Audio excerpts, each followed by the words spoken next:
Entonces damos inicio a la sesión de hoy. Como os decía, este es un webinar organizado por APRA dentro del entorno que hemos dicho charlas renovables, que no pretende, como decía, sustituir a las jornadas que hemos tenido que ir cancelando por la pandemia. Pero bueno, vamos a tratar de a través de esta vía, pues abordar algunos temas que consideramos que son importantes, ¿no? Hoy hablaremos sobre los contratos del sector energético, causas de fuerza mayor. Nos acompañarán dos ponentes de Russo Costas Durán.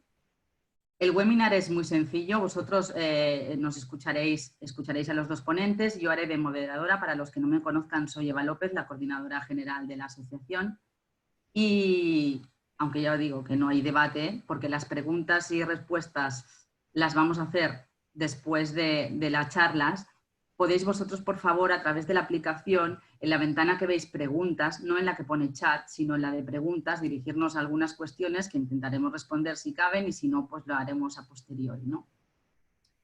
En esta charla de hoy, como decimos, vamos a contar con dos ponentes y hablaremos de los contratos del sector energético causas de fuerza mayor. Como sabéis, después de esta situación en la que nos encontramos, hay muchas obligaciones contractuales que se van a ver impedidas y que van a tener ciertos problemas de cumplimiento, ¿no? Y para ello, bueno, pues hay una figura que es la causa mayor, pero sin embargo no todo es causa mayor. Y hay otras figuras en la que llamamos, que nos explicarán los abogados que están hoy con nosotros, que es la cláusula, bueno, rebus sic stantibus, que esto es jurisprudencial, o sea, no está en el Código Civil, pero sí que se aplica a cuando no existe imposibilidad de cumplimiento, acogernos a alguna serie de circunstancias que pueden hacer que, bueno, podamos readaptar nuestros contratos, ¿no?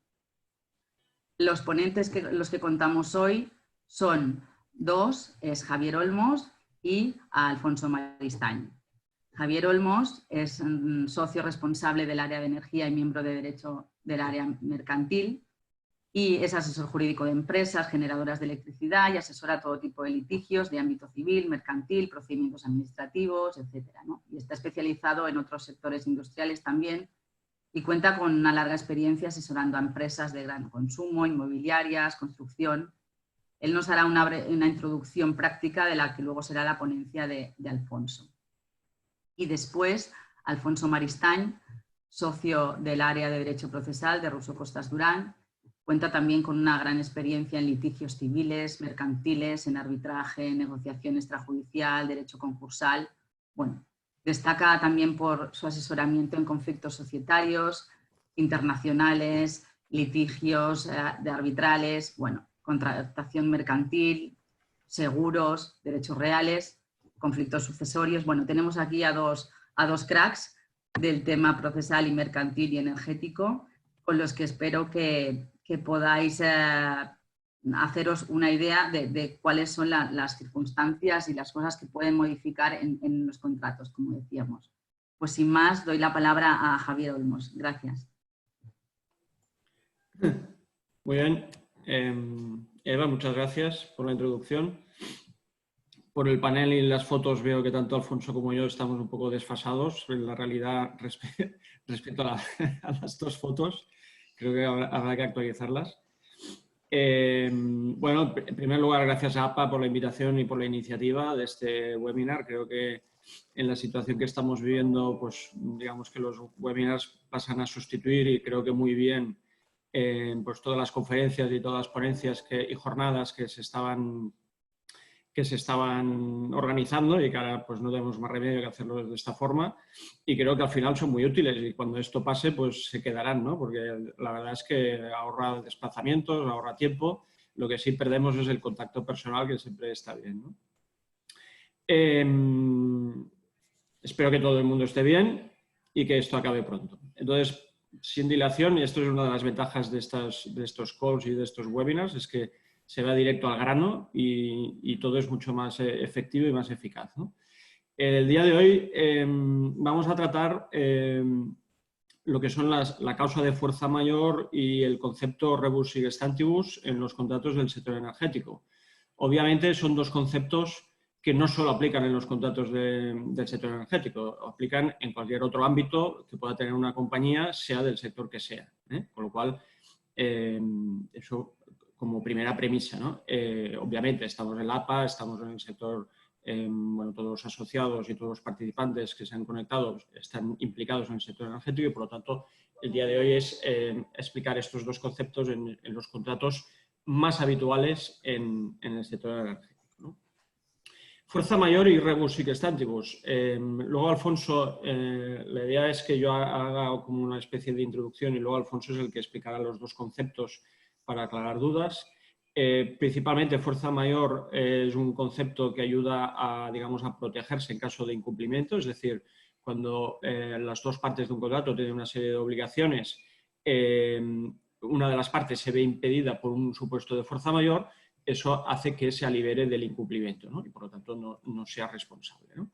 El rebus sic stantibus es un concepto jurisprudencial que lo que busca es reequilibrar las contraprestaciones de las dos partes en un contrato, ¿no? Últimamente se está oyendo mucho estos dos conceptos y la idea de hoy es, son conceptos que o bien los estoy recibiendo, la contraparte me los está aplicando, o bien a mí me puede interesar aplicarlo. O bien yo estoy en una situación de imposibilidad y tengo que declarar una situación de fuerza mayor para no verme en una situación de incumplimiento, o bien yo me estoy viendo mermado o bien en mis ingresos o bien en un incremento de costes y, por tanto, en una reducción de beneficios y, por lo tanto, me puede interesar argumentar la rebus sic stantibus, ¿no? Por lo tanto, esa es la idea de hoy, ¿no? ¿Cuál es la finalidad de estos dos conceptos, ¿no?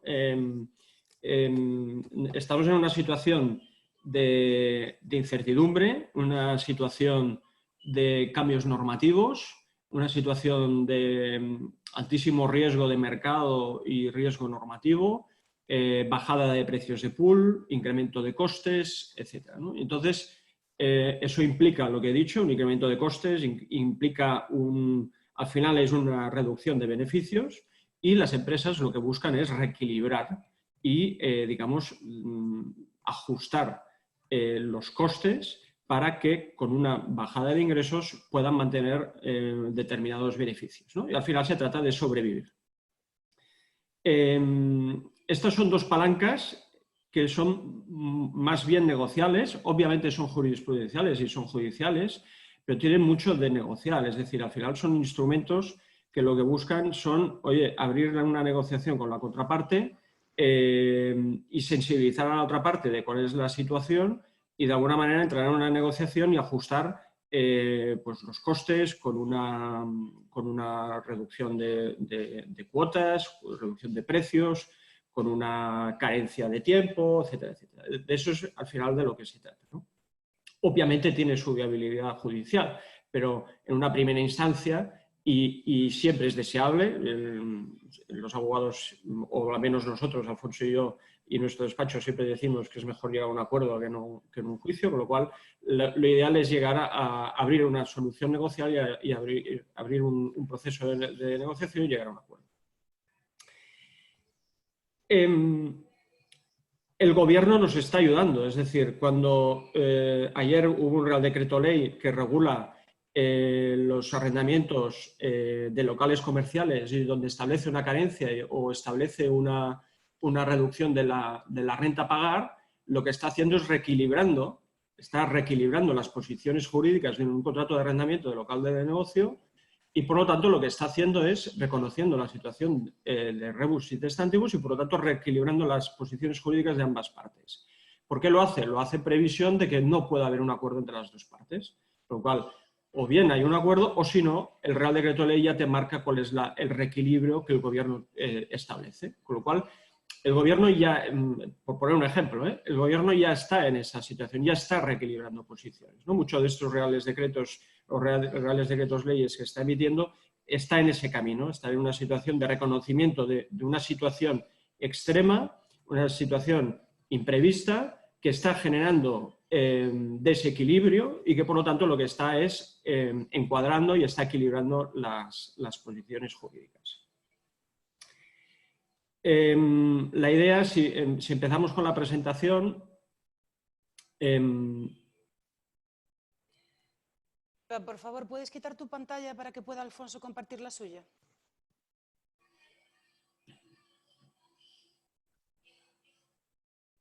Vale, Alfonso. Perfecto. Comparto ahora mismo. Sí.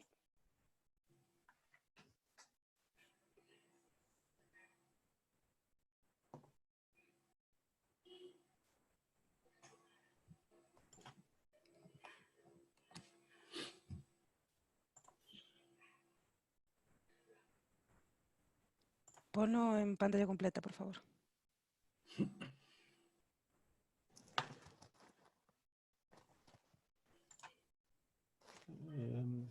Bueno, es que lo tengo como PDF. Sí, lo vi que estaba con PDF. Si tienes PowerPoint, mejor, pero bueno, si no, Sí, sí, ponlo en no, pantalla completa y ya está. Ningún problema. Aprovecho este momento mientras Alfonso está con las presentaciones para recordaros que, que estamos grabando esta sesión y que tanto la sesión como las presentaciones os las haremos llegar a través de email, pues ya a principios de la semana que viene, casi seguro. Y que mandéis vuestras preguntas a través, como dijo Eva, a través de la caja de preguntas y respuestas en la parte de abajo en la parte de abajo de la barra de herramientas, pues.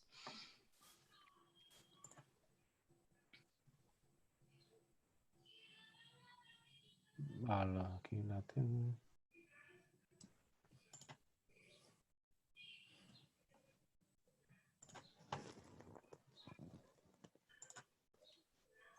Perfecto, ahora sí. Perdonad. Vale, entonces, ¿cuáles son los contratos principales, ¿no? Los más habituales, ¿no? Hemos hecho un listado, obviamente habrá más, y nos hemos focalizado en lo que es, bueno, pues lo que son productores, generadores de electricidad, desarrolladores, etcétera, ¿no? Unas plantas en desarrollo, los grandes contratos es el terreno, el EPC, el Project Finance, y en una planta que está ya produciendo, que está en situación COD, pues es obviamente también el arrendamiento de terreno, Project Finance, está el contrato de operación y mantenimiento, y en algunos, por ejemplo, en cogeneración, pues está el suministro de gas, el suministro de biomasa, etc. ¿Qué riesgos? Es decir, cuando hablamos en el concepto rebus sic stantibus, ¿qué es lo que hace el trigger para activar o para solicitar este concepto? Pues obviamente el desequilibrio. ¿Y el desequilibrio cuál es el origen del desequilibrio? ¿Qué es lo que hace que yo esté en una situación que yo tenga que ir a la contraparte a reclamar ese desequilibrio y, por lo tanto, reclamar una negociación, ¿no? Entonces, el origen, al final, es o bien riesgo de mercado por variaciones del precio pool que está sufriendo en estas situaciones del mercado, o bien por retribución normativa, ¿no? O también por el incremento de costes que yo pueda tener de un determinado proveedor. Hay muchos, es decir, el origen de mi situación de desequilibrio pueden ser varios. Puede ser tanto riesgo regulatorio, riesgo de mercado, incertidumbre, incremento de costes, etc. Y eso es lo que a mí me va a hacer estar en una situación de desequilibrio. Entonces, ¿cuáles son las cuestiones que pueden surgir, ¿no? a cualquier productor o cualquier contraparte en uno de los contratos, ¿no? Las cuestiones que pueden surgir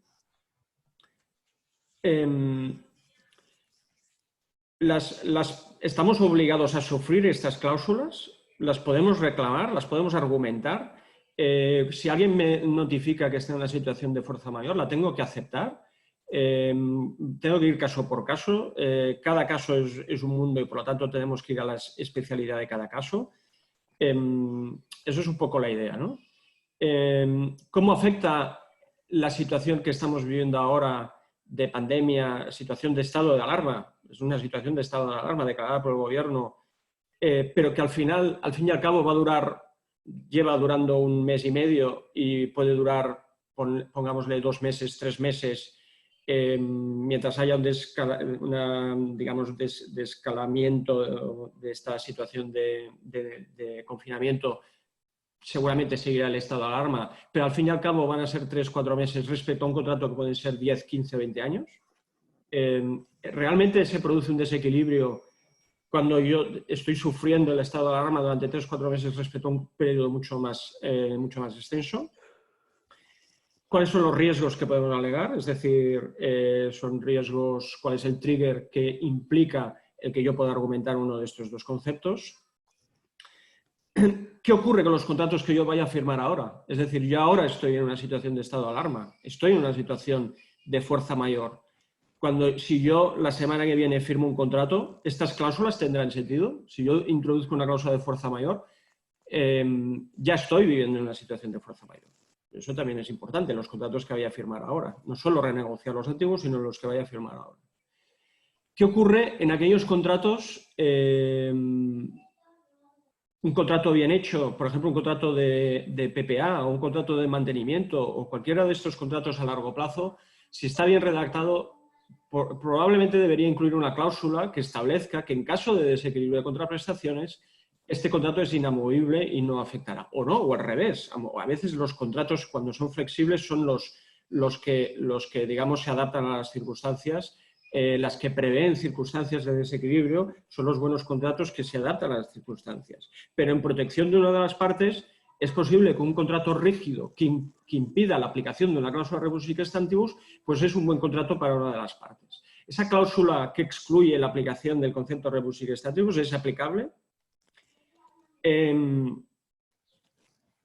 Hay que ir caso por caso, seguro. Luego Alfonso nos lo explicará, pero cuando nosotros argumentamos una situación de fuerza mayor, pues la otra contraparte explicará o argumentará que realmente no estamos en fuerza mayor porque mi obligación, yo puedo seguir cumpliendo mi obligación aunque esté en una situación de estado de alarma y eso dependerá de la obligación que tenga que cumplir.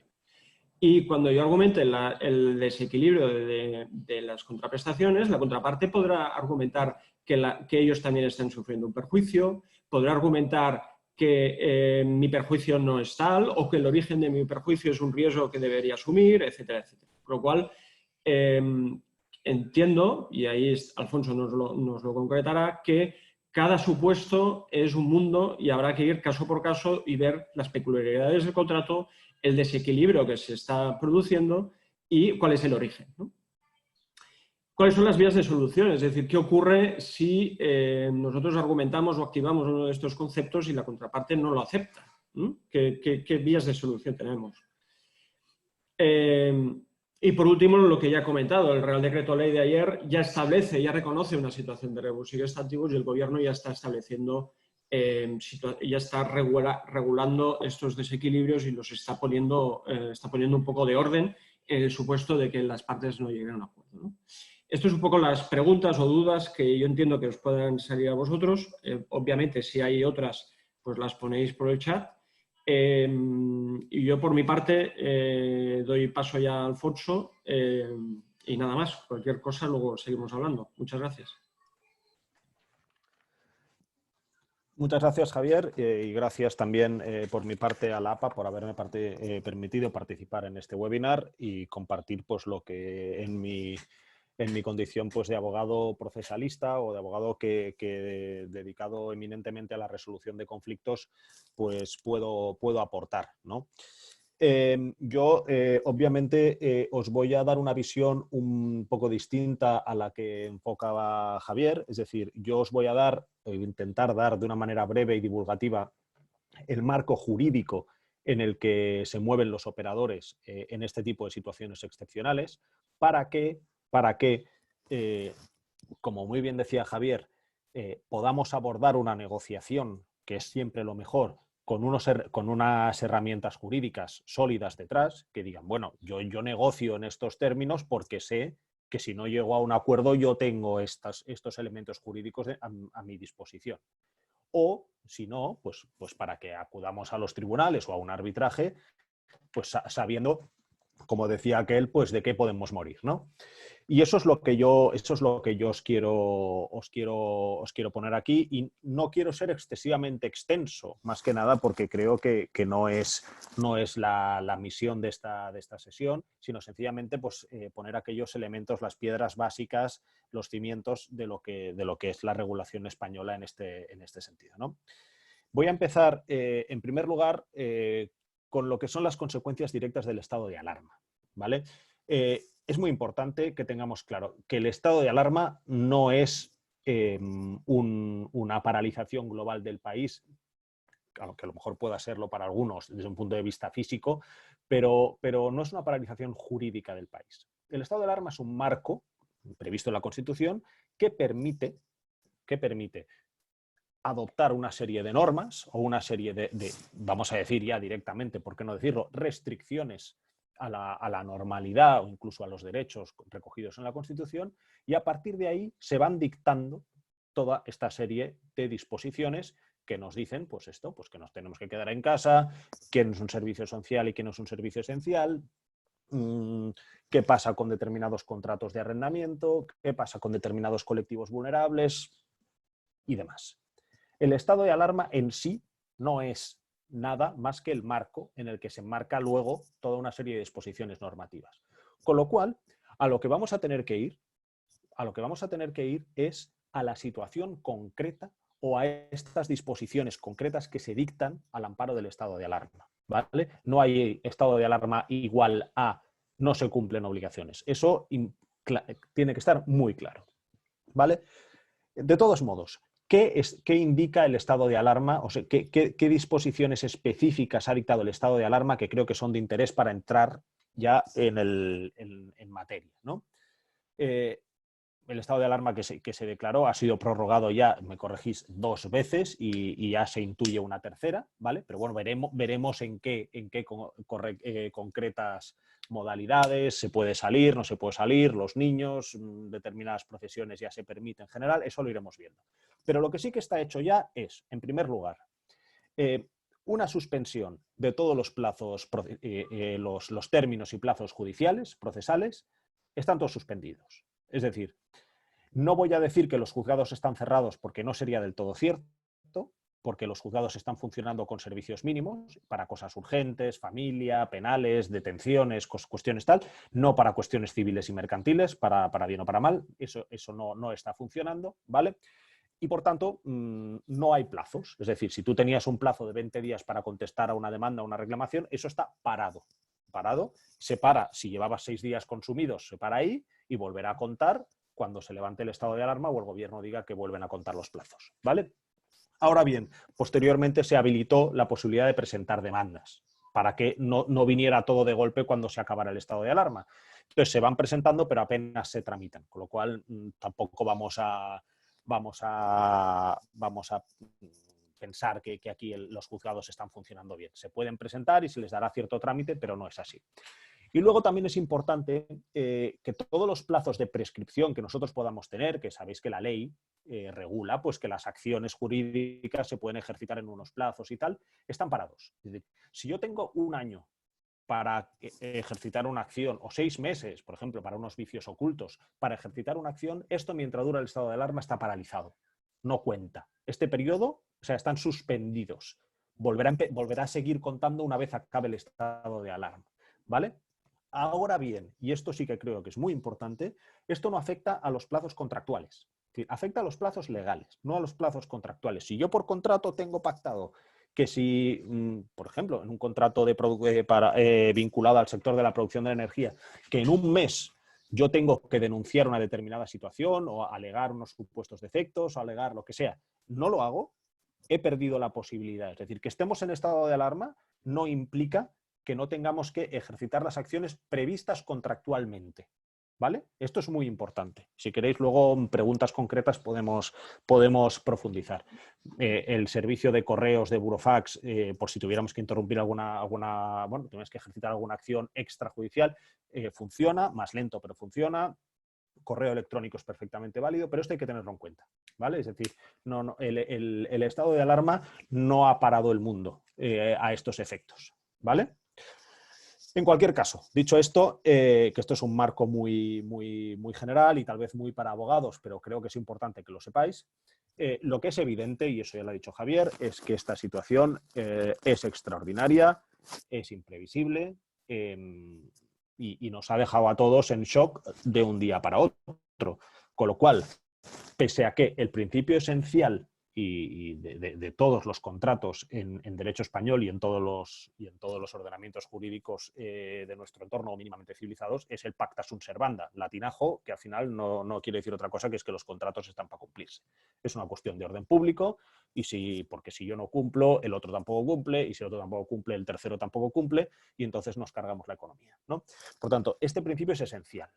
Ahora bien, existen dos excepciones muy excepcionales, pero valga la redundancia, que son las que vamos a explicar ahora, ¿vale? Es decir, tenéis que quedaros con el mensaje de que aquí estamos para cumplir los contratos, especialmente siendo empresarios. Es decir, todo lo que haya podido dictar el gobierno, luego bajaremos sobre eso, en temas de consumo, protección de colectivos vulnerables y demás, eso a lo mejor os afecta en vuestras casas, pero no en vuestras empresas, en vuestros negocios de producción de energía, lo que sea. No afecta, ¿vale? Esto es muy importante, ¿vale? Vamos a lo primero. Hay, digamos, dos grados. Javier ha hablado muy bien ya de fuerza mayor, también lo ha dicho Eva, y luego de la cláusula rebus sic stantibus, que es mientras las cosas sigan así. Aunque no es técnicamente así, es casi así. Es decir, la fuerza mayor es la imposibilidad y la rebus sic stantibus es la alteración extraordinaria de las circunstancias, ¿vale? Por tanto, ¿qué es la imposibilidad? ¿Qué es la fuerza mayor?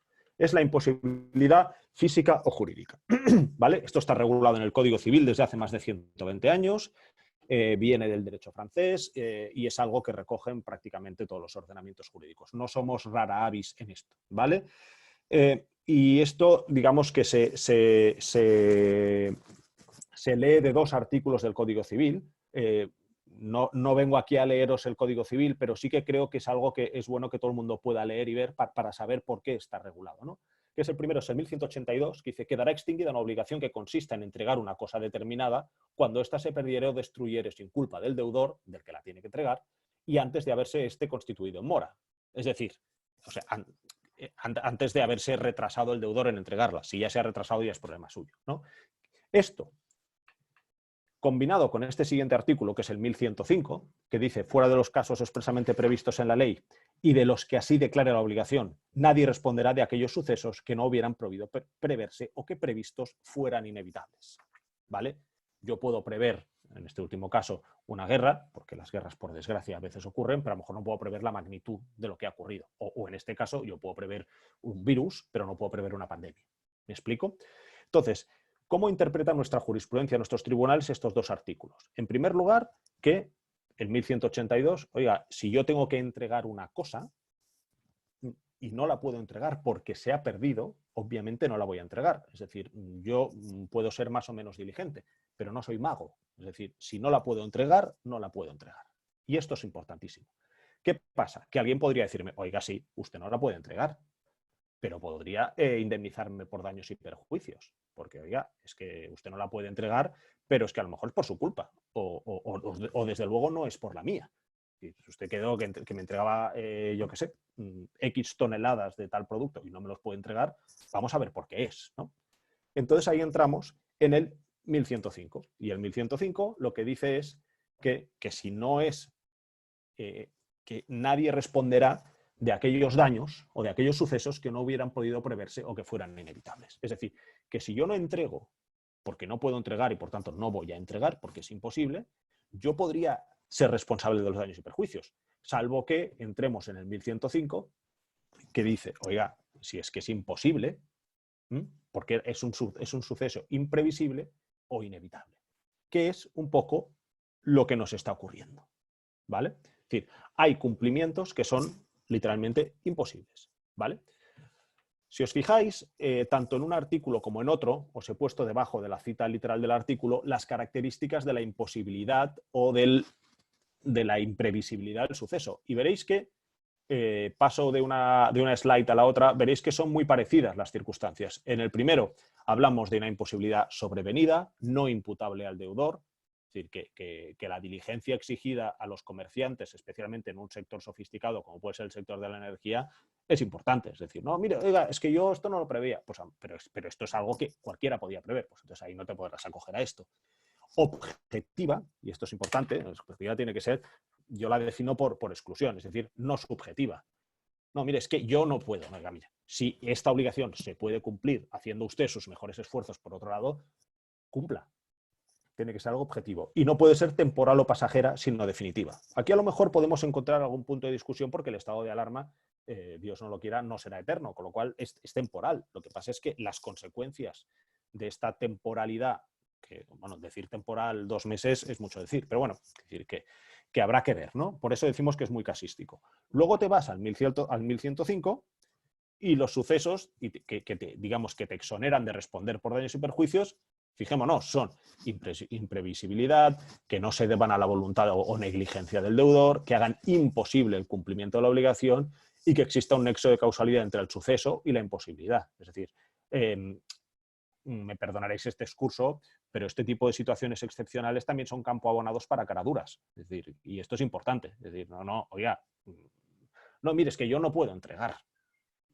Pues veremos si es que no puede entregar o no puede cumplir, porque a lo mejor usted lo que está ahora es acogiéndose a una situación excepcional y aprovechándose del desconocimiento jurídico o de la ingenuidad del otro. Es decir, y eso no puede ser. Son mecanismos absolutamente excepcionales, ¿vale?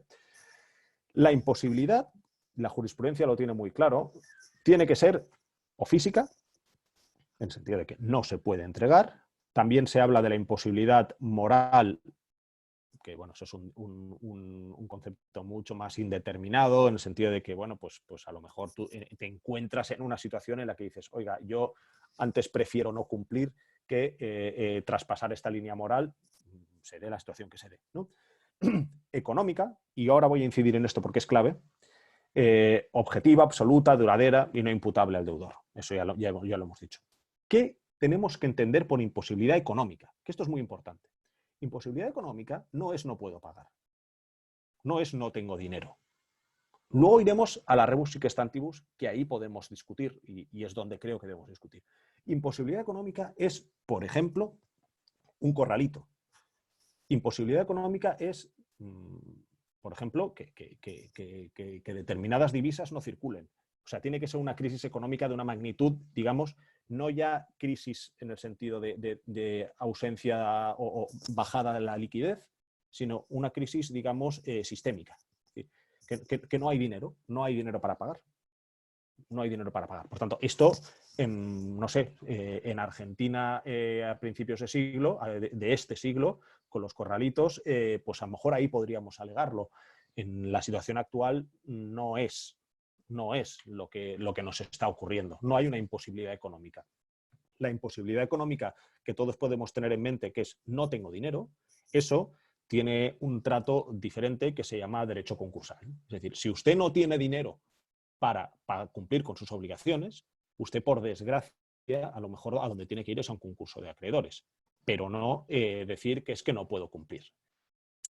Poniéndome un poco frívolo, si dijéramos cada vez que no puedo cumplir, pues exonéreme porque no puedo cumplir, pues oiga, bastaría con no tener dinero para no cumplir. Entonces no existiría el derecho. Sería el derecho privado, pues sería una cosa pues totalmente etérea, ¿no? Esto es la fuerza mayor, ¿vale? Una imposibilidad sobrevenida, no imputable al deudor, objetiva y definitiva, ¿vale? Me queda comentar el tema de no imputable al deudor. Ojo, se espera de todo empresario una previsión. Es decir, no podemos llevar los negocios como si nada fuera a pasar. Es decir, hay que tener unas previsiones. En todos los órdenes, contable, económico, producción, pues hay que tener unas previsiones. Y el que realmente funciona al límite, sin ningún tipo de cautela, pues a lo mejor se puede encontrar con que un juez le diga, oiga, esta situación de imposibilidad, dicho de un modo así bruto, se la busca usted, ¿no? Usted tenía que tener una previsión, ¿no? O sea, caso por caso, pero que no vale acogerse a una causa de imposibilidad que ha creado uno mismo, ¿vale? Ahora vamos a lo que yo creo que va a dar... Perdón, que me saltaba una pequeña cosa. Es decir, ante la situación de fuerza mayor, de imposibilidad, ¿qué situación tenemos? En primer lugar, la negociación. La negociación es lo mejor. Y esto ya sé que es un deje que decimos los abogados, pero es que es verdad. Es decir, es mucho más económicamente por economía de opción, por tiempo, por seguramente mejor equilibrio de intereses de las partes, llegar a un acuerdo. Es decir, lo que pongo aquí en la slide, modificación de las condiciones contractuales. Es decir, si nosotros somos razonables y la otra parte es razonable, ambos entenderemos que no podemos mantener lo que habíamos pactado porque una prestación es imposible y que yo tampoco, como parte a lo mejor defraudada, no puedo exigir daños y perjuicios a una persona que se ha visto imposibilitada para cumplir. Imposibilitada para cumplir. ¿Qué ocurre si en un contrato de mantenimiento de una planta de cogeneración o de lo que fuera, a este empresario le han dicho, al mantenedor le han dicho, no, oiga, usted no puede sacar a sus trabajadores de casa? Oiga, ¿y yo qué quiere que haga? O sea, esto no se puede hacer a distancia, salvo que alguna cosa se puede hacer a distancia. Es decir, todo lo demás es un trabajo presencial. Ahí, oye, esa persona estará legitimada para no cumplir y no estará legitimada pasivamente para recibir una reclamación de daños y perjuicios. Y eso, claro, si lo que queremos es ir a la guerra por esto, pues el juzgado se va a colapsar y seguramente le darán la razón al mantenedor. ¿Por qué? Porque es que no ha podido cumplir. Por tanto, hay que ser sensato, hay que negociar, hay que entender la posición de la otra parte en este tipo de situaciones. Entonces, a raíz de esto, una muy buena solución, que también te podría acordar perfectamente un juzgado, sería una suspensión temporal del cumplimiento de la prestación. Sí. Y además, si tú lo negocias, seguro que puedes encontrar alguna manera de que esta suspensión temporal pues, tenga alguna excepción, de que, pues, que unos servicios mínimos de mantenimiento, seguridad, lo que sea, ¿vale?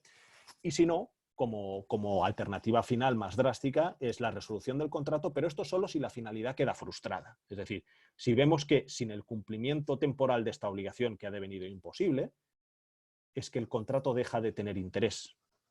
Es decir, un contrato que o me prestas este servicio diariamente, o ya no me sirve que me vengas dentro de 2 semanas a arreglármelo o tal, entonces ahí sí se podría resolver el contrato. Es decir, sin indemnización de daños por parte de nadie, pero se tendría que resolver el contrato por frustración de la finalidad objetiva del contrato, ¿vale? Con esto acabo la fuerza mayor, ¿vale? Fuerza mayor, recordad, imposibilidad física, jurídica, económica en el sentido de estructural, que no se puede pagar, imposibilidad moral, bueno, ¿de acuerdo? Ahora vamos a lo que es un concepto bueno, esto lo tenía yo preparado, esta slide la tenía yo preparada anteayer de una manera distinta y ayer la cambié. Es decir, ¿por qué? Porque era una figura de creación jurisprudencial hasta ayer. Ayer se publicó, porque se había dictado el día antes, el Decreto Ley 15/2020, de 21 de abril, de medidas urgentes complementarias para apoyar la economía y empleo, donde por primera vez, que yo sepa, se habla en un texto legal, bueno, normativo, porque es un decreto ley, de la rebus sic stantibus dicha así, rebus sic stantibus. Yo no lo había visto nunca en una norma. Todos los jueces lo conocen, todos los abogados lo conocen, pero se dice. ¿Para qué se dice? Se dice para locales de arrendamiento de negocio. ¿En qué circunstancias? En unas circunstancias especiales. No para todos, mucho menos. Es decir, el propietario tiene que ser gran tenedor o tener más de 1.500 metros cuadrados en alquiler, y toda una serie de cosas. Y luego también una serie de condiciones que tiene que requerir el arrendatario. Correcto. Es decir, hablas de arrendador, digamos, fuerte contra arrendatario débil o debilitado. ¿Vale? Y entonces, a partir de aquí, por ejemplo, este Real Decreto Ley, ¿qué dice? Dice algo, pues que de lo que hemos hablado ya. Por ejemplo, dice, oiga, mientras dure el estado de alarma, se suspende el pago de la renta, pero, ojo, ese pago de la renta se irá regularizando durante los próximos 2 años desde que se levante el estado de alarma. Eso es la primera vez que veo yo que en un texto normativo se hable de rebus sic stantibus.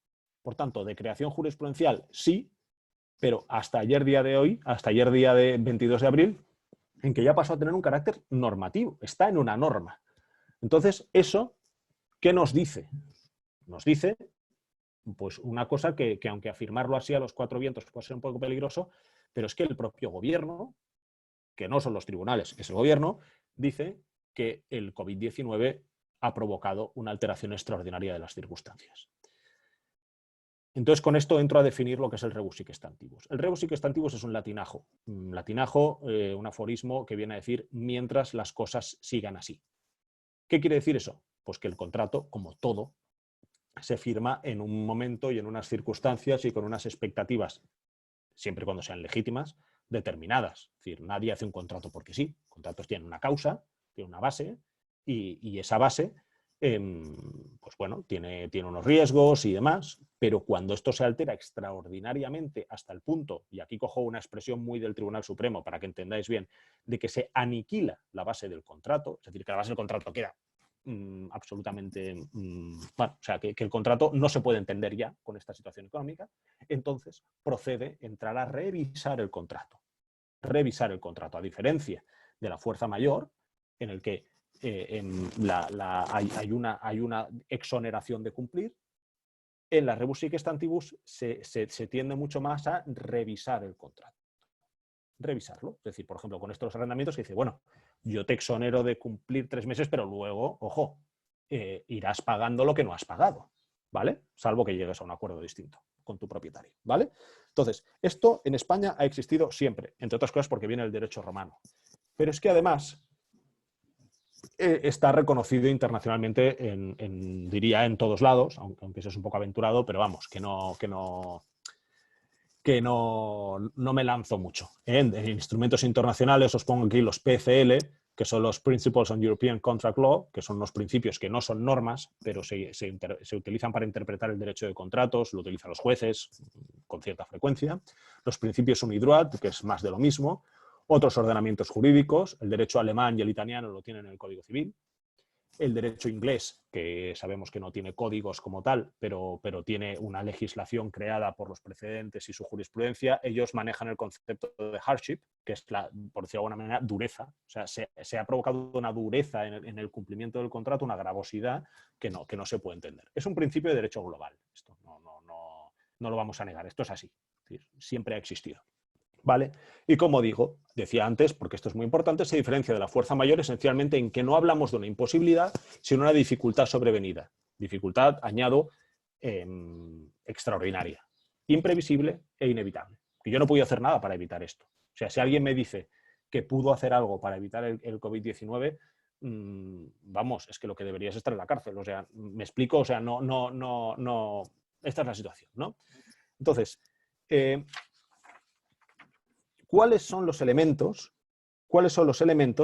que exige y os pongo un ejemplo gráfico? Es decir, la cláusula rebus sic stantibus, o sea, llevamos tanto tiempo sin utilizarla que viene, o sea, los últimos casos hasta la crisis económica de 2008, que ahora veremos, vienen de la guerra civil. Es decir,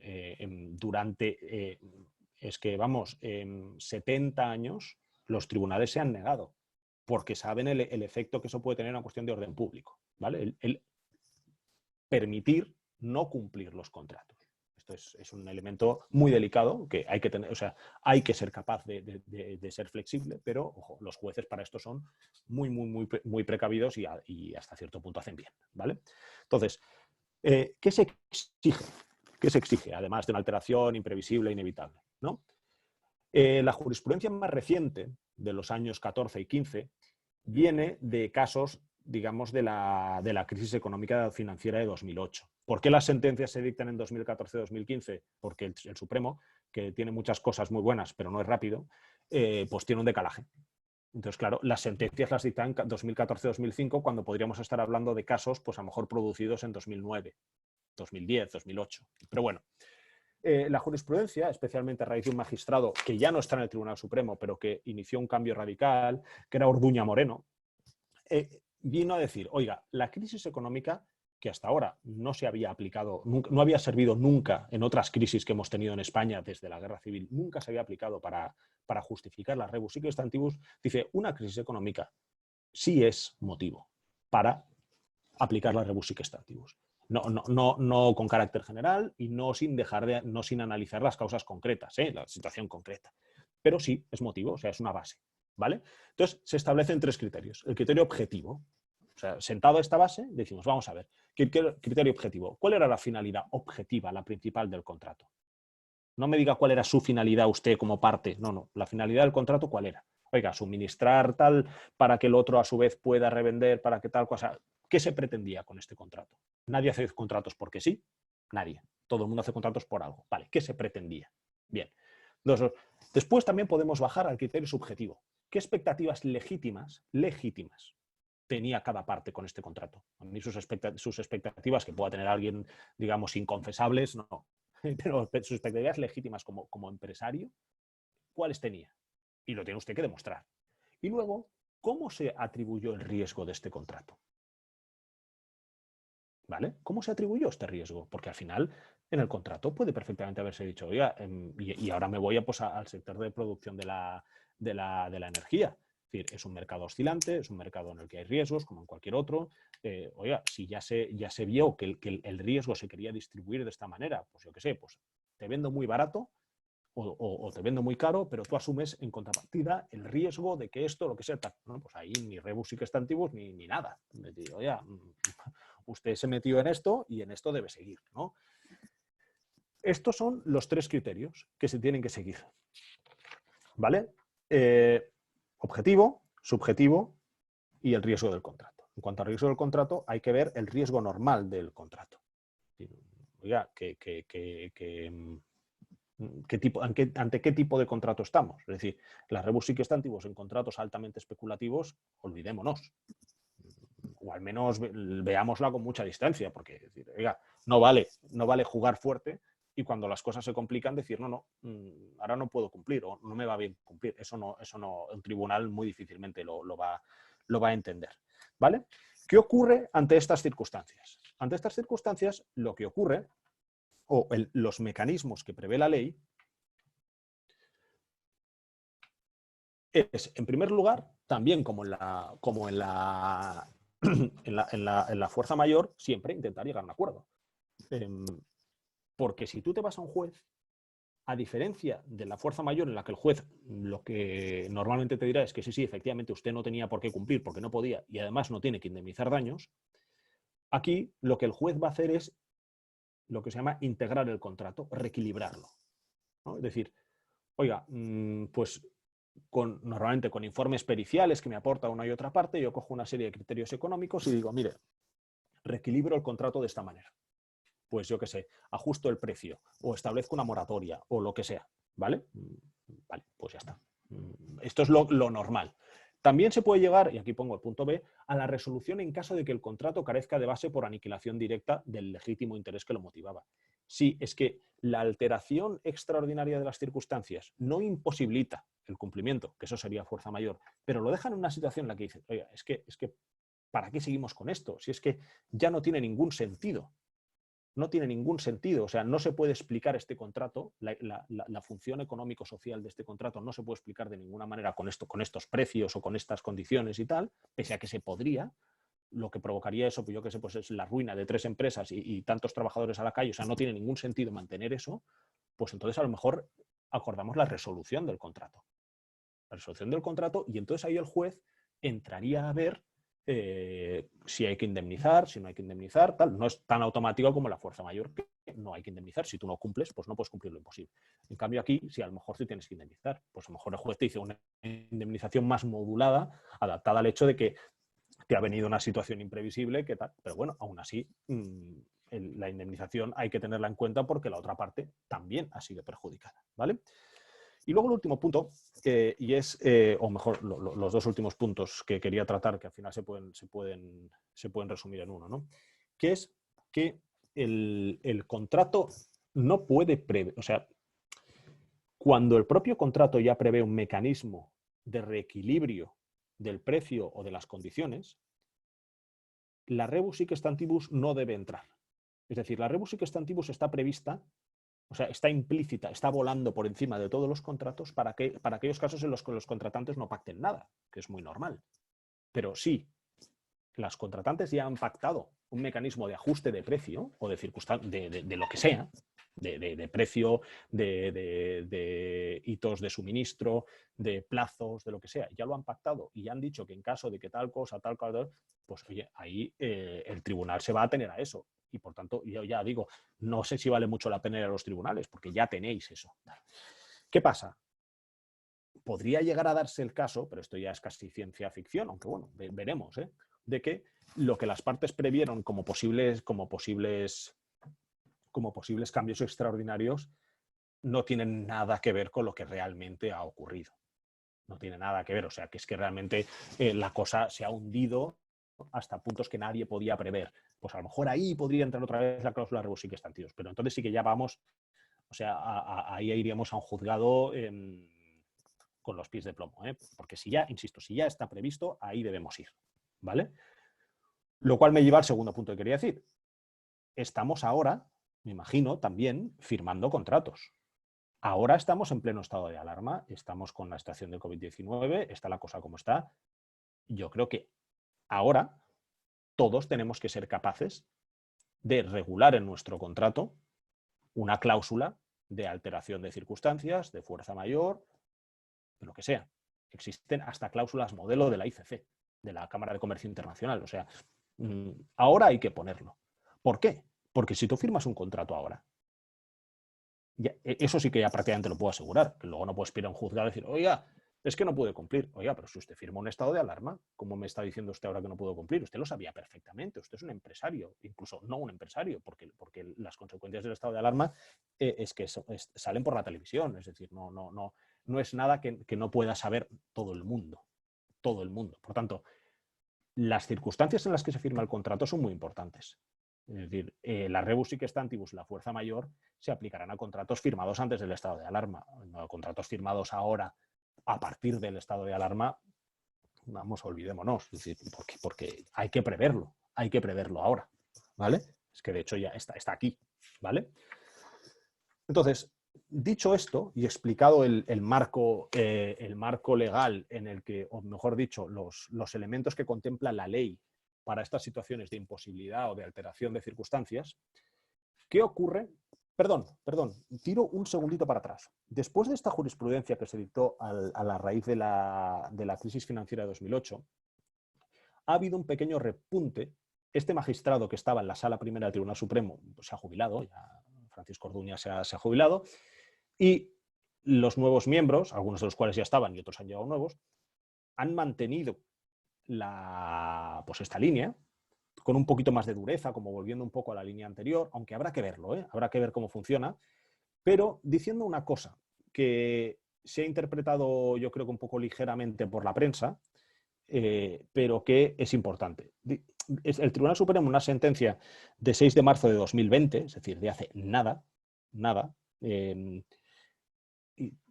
días antes del estado de alarma, viene a decir que la cláusula rebus sic stantibus solo se puede aplicar a contratos a largo plazo, no a contratos a corto plazo.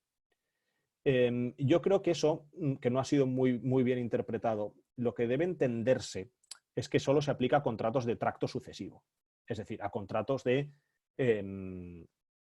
bueno, pues, por ejemplo, un suministro, distribución, mantenimiento, contratos de cumples durante un tiempo.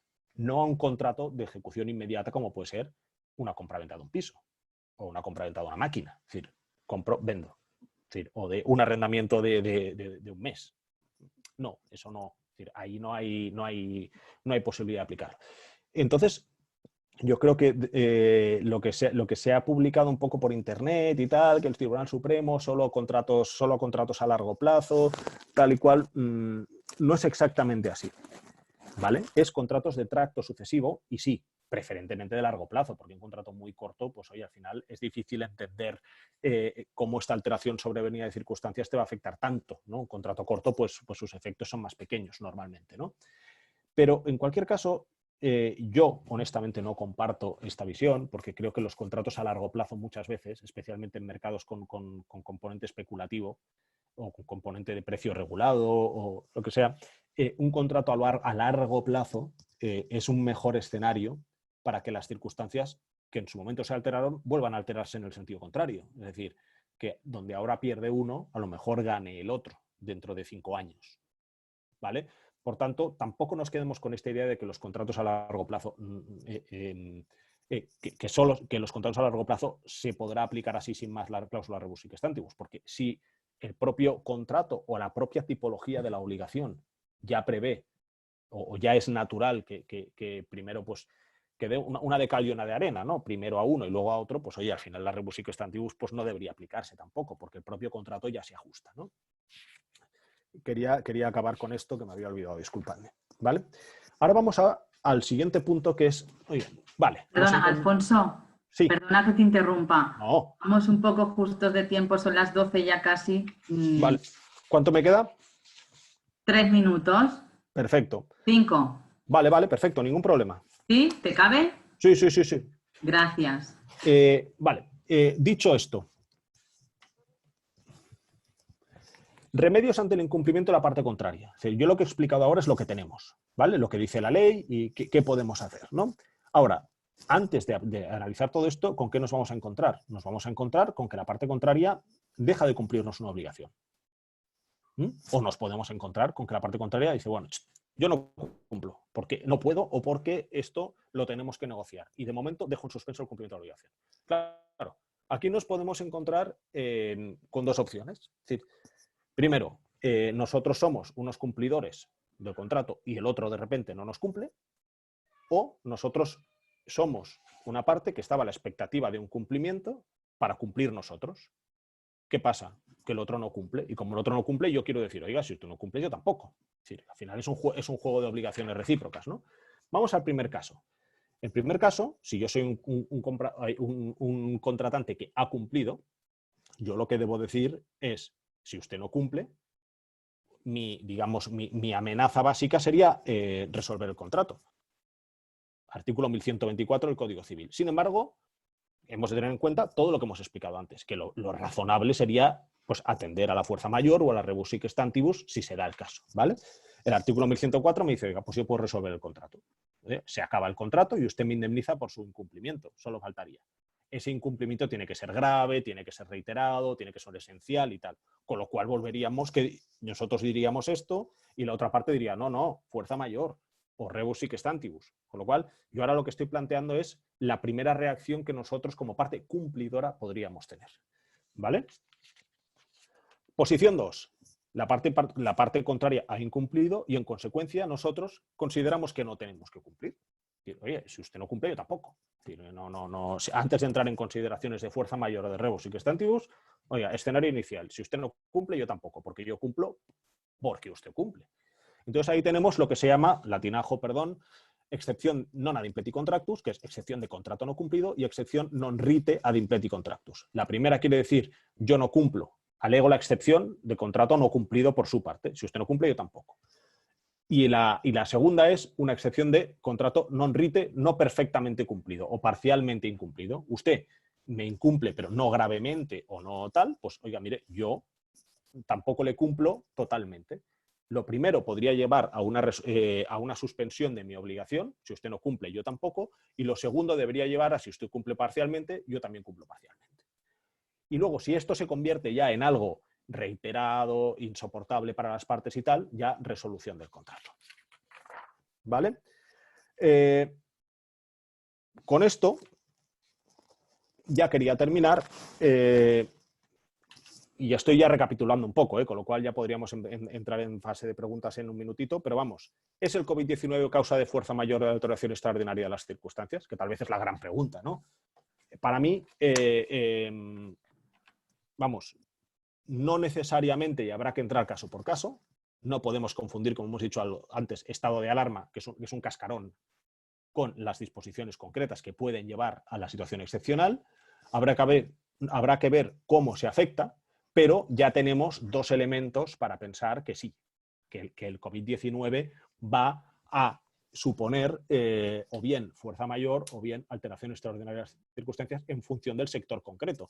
Tenemos el Real Decreto Ley de ayer, que viene a decir que aquí se ha producido una alteración extraordinaria de las circunstancias, y luego tenemos ya doctrina autorizada, doctrina de juristas, jueces que han escrito artículos, se ha escrito mucho en las últimas semanas y los abogados esto pues lo tenemos controlado, lo vamos leyendo, que vienen a decir que sí, que aquí esto no es un riesgo normal, no es algo que se podía prever en absoluto, ¿vale? Y con esto yo terminaba espero haber dado el marco jurídico básico con el que todos los empresarios del sector de la producción de la energía creo que debéis estar familiarizados para poder lidiar con esta situación, y a partir de aquí tal vez podemos bajar a supuestos más concretos, a preguntas, a lo que consideréis. Gracias, Alfonso. Gracias a vosotros.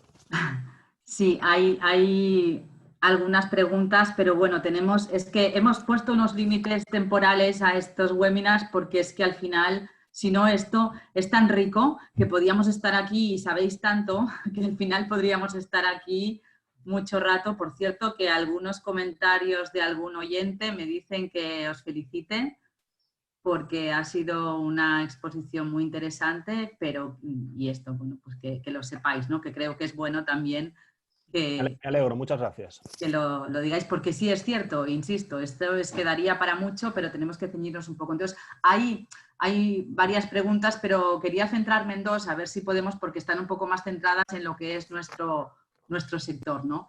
Y voy allá con la primera pregunta, que me dicen: ¿cómo afectaría la situación de este estado de alarma a un PPA financiero en la que la parte compradora tuviese que estar obligatoriamente parada? Y si la parte compradora pudiese seguir desarrollando actividad, ¿podría afectar esto al contrato, ya que los precios actuales del pool son sensiblemente inferiores? Yo aquí entiendo, para mí son dos supuestos muy diferentes y habría que ver el contrato, obviamente, pero para dar una respuesta, en un contrato financiero de cobertura de precios, tanto el que compra como el que vende, es un contrato sinalamático, en el sentido de que una cosa lleva a la otra y yo te cubro porque al mismo tiempo tú me cubres a mí. En el momento que una de las instalaciones está parada, o yo no puedo comprar, o una de las dos falla, por tanto no está consumiendo, yo te estaré cubriendo a ti, pero tú no me estarás cubriendo a mí. Con lo cual, yo en ese caso, yo veo que hay un desequilibrio y puede estar justificado. En el supuesto de que los dos están funcionando y están comprando y vendiendo, y yo te estoy cubriendo, entonces ahí precisamente esa cobertura lo que busca es cubrir la oscilación de los precios del mercado y sea cual sea el precio. Otra cosa es cómo se ha pactado, si se ha pactado un mínimo, se ha pactado un máximo, etc. Lo cual creo que son dos supuestos diferentes. El primero lo veo claro, el segundo no. Primero sí que hay un desequilibrio porque uno para, y el otro, la vida continúa. Lo único que pasa es que los precios han bajado mucho, pero eso es la finalidad de ese contrato, ¿no? Gracias. Sí, yo comparto con Javier la apreciación. Es decir, yo creo que estamos en contratos que para el común de los mortales son contratos de riesgo, son contratos aleatorios. Por tanto, en la medida en que el contrato pueda seguir, deberá seguir, y el riesgo pues es el que es. Y yo quería también recordar a los asistentes, que seguro que no hace falta que se lo recuerde, que cuando tuvimos el cambio de regulación del sector energético de los años 2013-14, finalmente el Tribunal Constitucional español dijo que no se había producido una vulneración de ningún derecho. Decisión discutible, ojo, que no voy a entrar ahí, pero bueno, es la que es, en la medida en que no existe una expectativa o no puede existir una expectativa eterna que la normativa siempre sea la misma, ¿no? Entonces, que creo que no es el caso porque aquí no estamos hablando de una decisión del gobierno, estamos hablando de un virus, estamos hablando de cosas muy diferentes, ¿no? Es decir, que el riesgo hay que asumirlo. Hay que asumirlo y hay que ver cada caso concreto qué riesgo se asumió.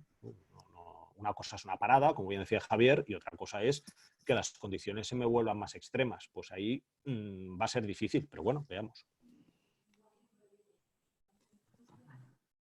Otra cuestión que se nos plantea es que también se ha ido diciendo, pero un poco para centrar. el tema del impacto de la rebus sic stantibus en los contratos de tracto continuado, como de operación y mantenimiento y tal, el alcance, ¿veis que esto encaja? Javier, yo. Sí, a ver, yo... No se dirigen el de vosotros. Sí. No, bueno, yo desde mi punto de vista sí, es decir, son relaciones a largo plazo. Estamos hablando de proyectos donde ha habido una bajada de precio, una bajada de ingresos por el precio que tenemos en el pool, y entonces da pie a pues sentarse con la contraparte y abrir una negociación, ¿no? E intentar pues como si fuese un contrato de arrendamiento, ¿no? Oye, pues una carencia, una reducción, etcétera, ¿no?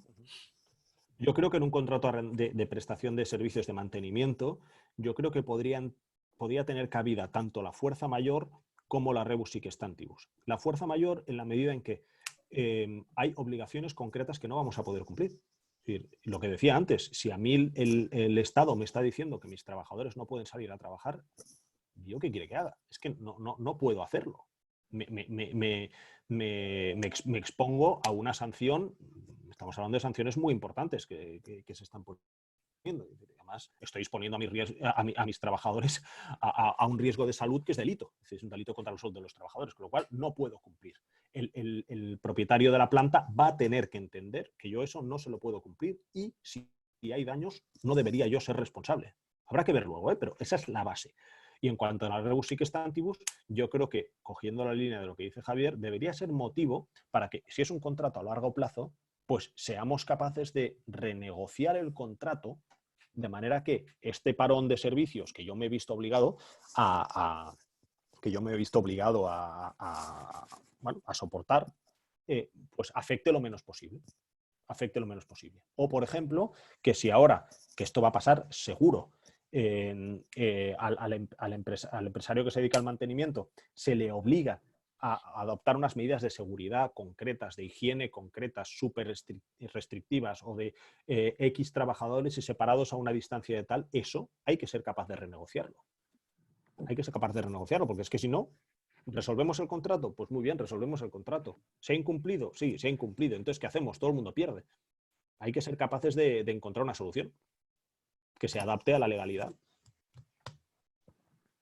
Efectivamente, y lo que estamos viendo es, bueno, hay más preguntas, pero bueno, intentaré ahora recopilarlas todas y ya os las iremos respondiendo porque el tiempo se nos agota y además, bueno, lo que decías al hilo de esto es muy casuístico y habrá que ir viendo pues contrato a contrato y cuando se pueda negociar mejor antes que acudir a los tribunales que irán sobrepasados por todas las cosas que entre estas y laborales, etcétera, pues bueno. En fin. Muchas gracias a Javier y a Alfonso por vuestra interesante intervención y esperamos que os haya servido a todos los que os habéis conectado, que habéis sido muchos.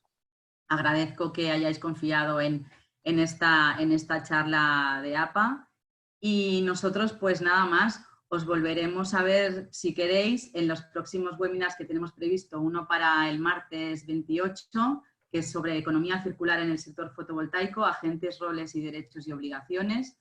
Y el jueves 30, impacto de un entorno de caída de precios y cambios regulatorios en la financiación, rentabilidad y PPAs. Serán dos temas interesantes. Tenemos luego otros que ya veis en el calendario de APA, en la web de APA, podéis ver en eventos, acceder a los webinars que vamos organizando y desde ahí pues, os inscribís. Nosotros seguiremos trabajando, como todos, desde casa, porque se ha aprobado la tercera prórroga de este estado de alarma, o sea que esto va para unos cuantos días más. Y bueno, pues aquí seguiremos nosotros, que sepáis que sí se ha grabado esta sesión y vamos a enviaros la presentación y la copia con el enlace al vídeo en los próximos días. Y hasta aquí hemos llegado. Mucha salud para todos, cuidaos y feliz Sant Jordi. Hoy tenemos lectura, si queremos leer, tenemos BOEs. Es el día. Los que queremos. Lo que no sabemos es dónde comprar la rosa, pero bueno. Bueno, pues nos la dibujamos, Muy bien, muchas gracias. Gracias a todos. Gracias a todos. Gracias.